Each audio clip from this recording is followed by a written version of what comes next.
Oh, probably the most common question of all is, is there a hell? Is there such a thing as hell? Haven't seen it yet.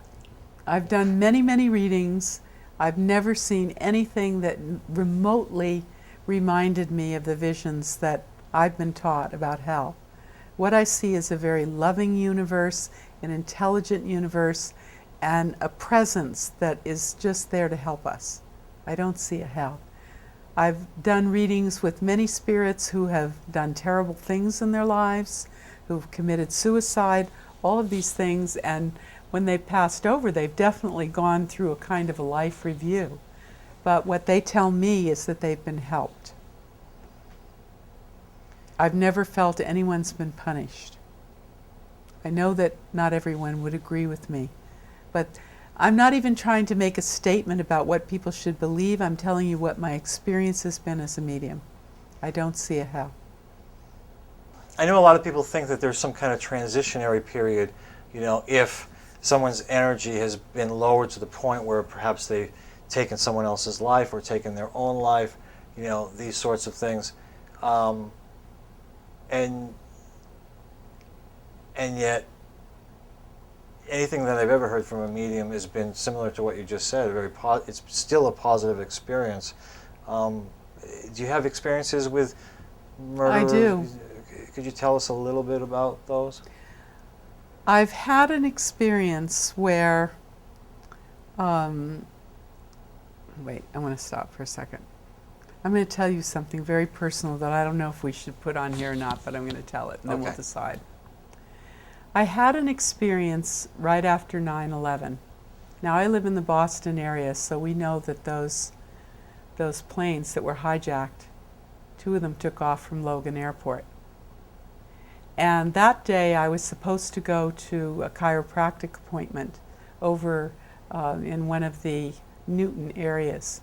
And I told my kids not to go over there because I felt that the hijackers may have stayed over there, or maybe there were still people there. Well, I went over myself, and when I got home, I heard on the news that indeed they had stayed in a motel right in that area. That night, when I went to sleep, I felt woken up by a spirit. And I felt it was the spirit of one of the hijackers that was just absolutely crying in anguish at what had happened and was going through incredible remorse. Now, whether that was my dream, my fantasy, or whether it was real, I don't know. But then I've also had many readings with clients who know that their loved one committed a murder or committed suicide. And so we have proof of that.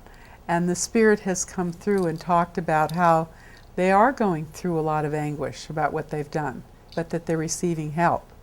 So I don't feel that these spirits are by any means immediately at peace. I feel there's something they need to go through, because that's what they talk to me about.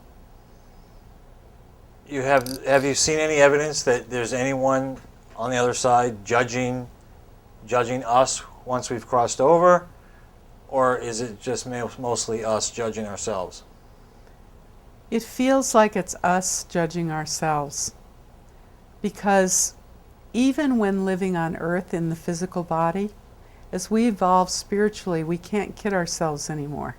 We see right in front of our eyes when we try to manipulate people, when we're mean to people. We just see these things in our spiritual progression, even when living. I think that when we cross over, that's probably heightened. Now we can't run away from anything. While we're living, we can still kid ourselves about a certain number of things. But when we no longer have this brain, this personality, this physical body to help us hide from ourselves, when we are just together with our soul, we have to face ourselves.